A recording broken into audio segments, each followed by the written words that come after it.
All right, let's get ready to take home notes video 2.1, population and development.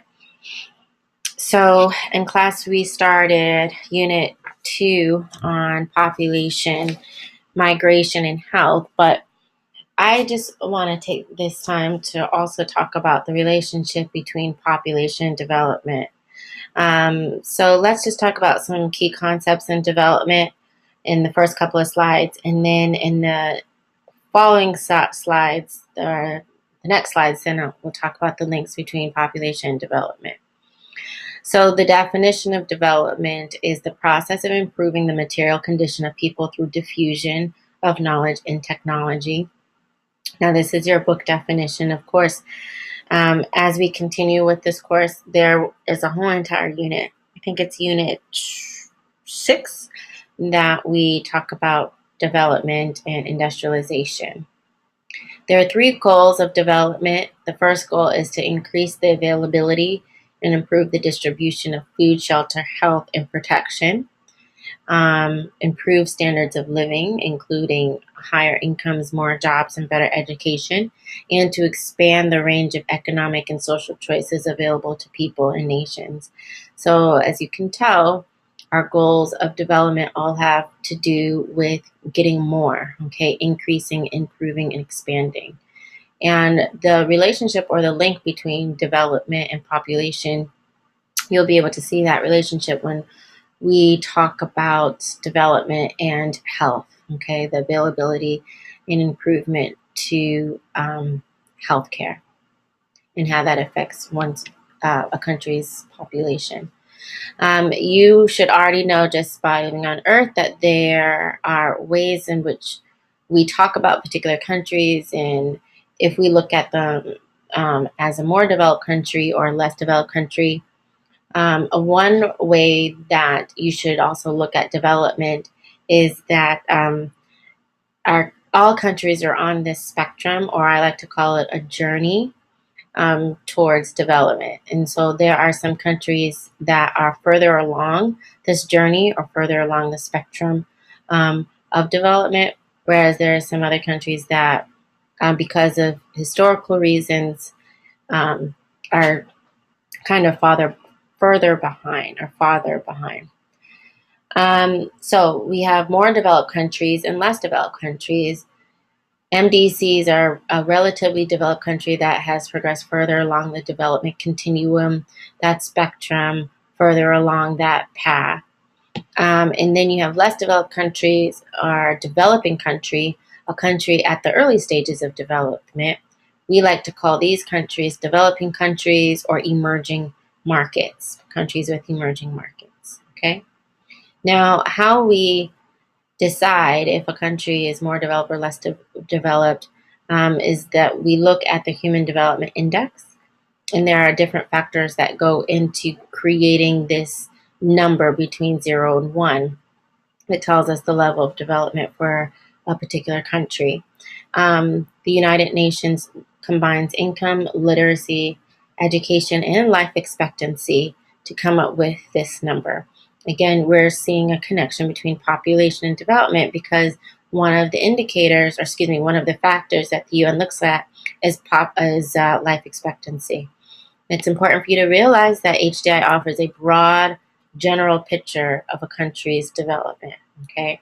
And it is most definitely possible, depending on which scale you're looking at, you can be looking at what you would consider a country that is more developed, but even within that country, there are regions, cities, towns, counties that can be considered less developed. And the same thing goes, you can be looking at a country that is considered a less developed country, but then if you take a closer look, if you zoom in, let's say, for a larger scale, you'll see that there are pockets of the country, again, cities, maybe regions, that are a little bit more developed than other regions of that country.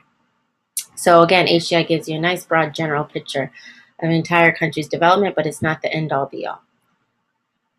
Okay, so I just have a quick question for you. If you wanted to determine the development of a country without knowing its HDI, what other sets of data could we look to and why?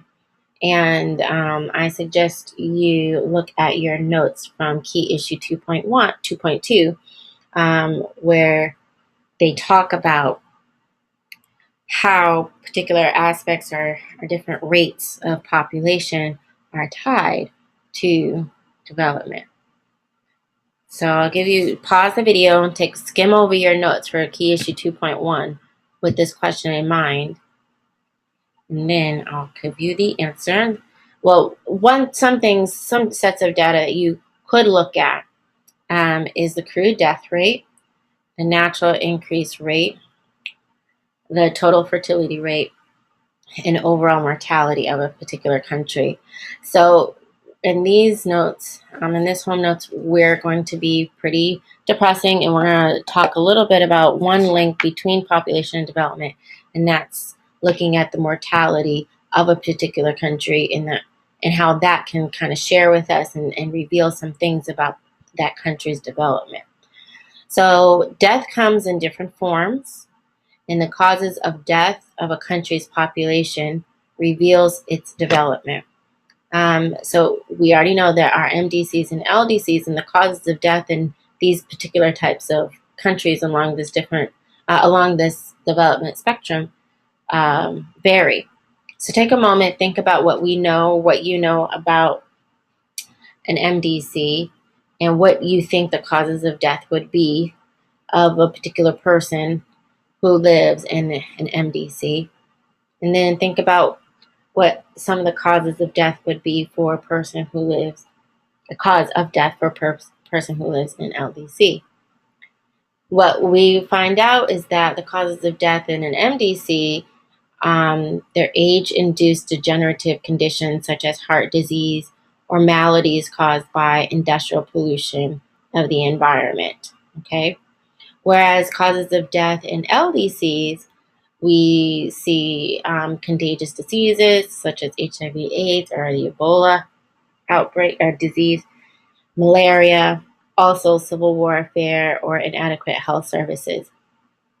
And these are just some causes of death. But you see the difference between, okay, if you're in an MDC, you're most likely to die of these degenerative conditions because of old age. Whereas if you're in an LDC, you might die of some of these contagious diseases.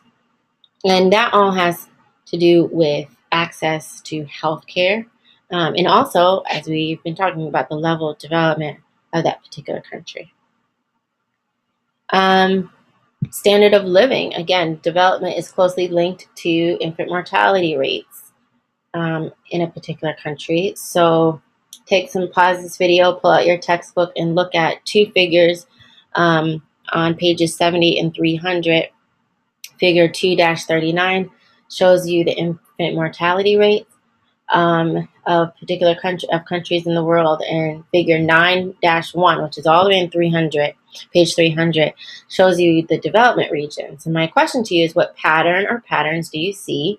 So we're getting to that level 3, level 2 of your 4-level analysis. And then what factors might have caused the pattern or patterns that you see. So here it is on the screen, but you might want to take a closer look of these two maps in your own book.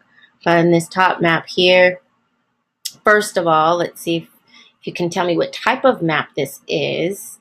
Is it an isoline map, a choropleth map, dot map? Is it a cartogram? And then if you can also tell me what scale this map is at. And then, so we have this top map, which is the IMR, and we have the bottom map, which shows us our developed regions and our developing regions. And, I suggest you take a look at, let's say, the United States, or look at Western Europe for the infant mortality rate, and to see if it's a developed country or developing nation. You can take a look at some regions in Africa, the Middle East, and what patterns do you see, and what factors created this pattern. Okay. I think this is the last slide. So the last thing I just want to leave you with is this quote from, again, another great human geography textbook. And it says, many experts believe that the infant mortality rate is the best single index of living standards because it is affected by many different factors. Again, health, nutrition, sanitation, access to doctors, availability of clinics, education, ability to obtain medicines, and adequacy of housing.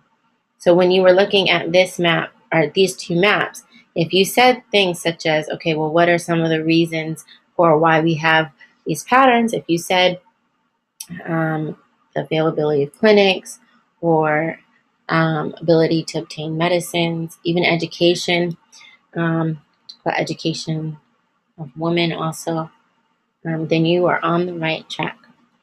Okay, so there is just one link between population and development.